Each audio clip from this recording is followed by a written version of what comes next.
Dans l'héritage que nous ont laissé mes beaux-parents, il y avait beaucoup de choses. Il y avait aussi une boîte à chaussures. D'un premier coup d'œil, je vis qu'elle contenait des enveloppes d'une autre époque. J'ai compris qu'il s'agissait de l'oncle Jean, mort à la guerre de 14. Jean n'a pas encore 20 ans et reçoit son ordre de mobilisation.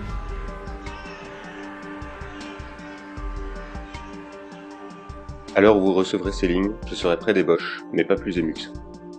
Nous entendons le canon toute la journée et toute la nuit sans aucun arrêt. Nos emplacements sont marmités copieusement. Heureusement que les tranchées sont bien établies et que l'on ne peut pas croire où l'imagination des hommes est arrivée pour inventer des engins de mort. Tout nous est tombé dessus.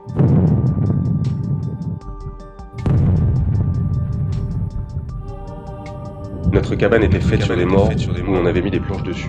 Inutile de te dire que j'ai couché ces 2 jours sur les asticots environnés de mouches, mais voyez-vous, c'est horrible, on ne peut se le figurer, les mots ne peuvent traduire ce que c'est. Mais le moral se fait aux circonstances, si bien que l'on finit par s'accommoder à cette vie comme une autre. J'ai résolu une bonne chose, c'est de me laisser vivre le mieux possible et d'attendre patiemment la fin de tous ces embêtements. On devient ici d'une philosophie remarquable. Mon pauvre papa, j'ai vécu des minutes horribles. Jamais, au dire des anciens du début, on avait vu pareille chose. Tous mes copains, sous-off, caporaux ou soldats, sont ou blessés ou morts. Je me demande encore comment j'ai pu en réchapper. Excuse mon style, je suis encore un peu hébété des spectacles que je viens de voir. Notre colonel estime que la guerre est sur sa fin, puisse-t-il dire vrai. Ma chère maman, aujourd'hui mon lieutenant m'a proposé pour la croix de guerre et un de ces jours on va me décorer.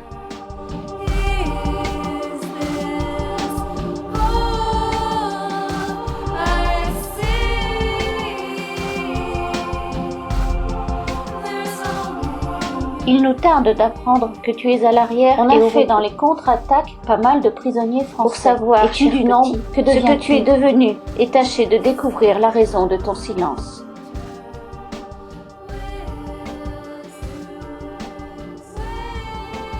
Louise se renseigne auprès des camarades de Jean. Le 5 novembre 1915, elle reçoit la terrible nouvelle du caporal Buffy. Madame Cavaillel, autour du 4 octobre, Jean a été touché en pleine tête et par une balle. La mort a été instantanée. Sûrement que son corps a été inhumé. Jean est tombé en défendant la tranchée, comme le plus brave des bras, plutôt terrible à lire, pour un père et une mère.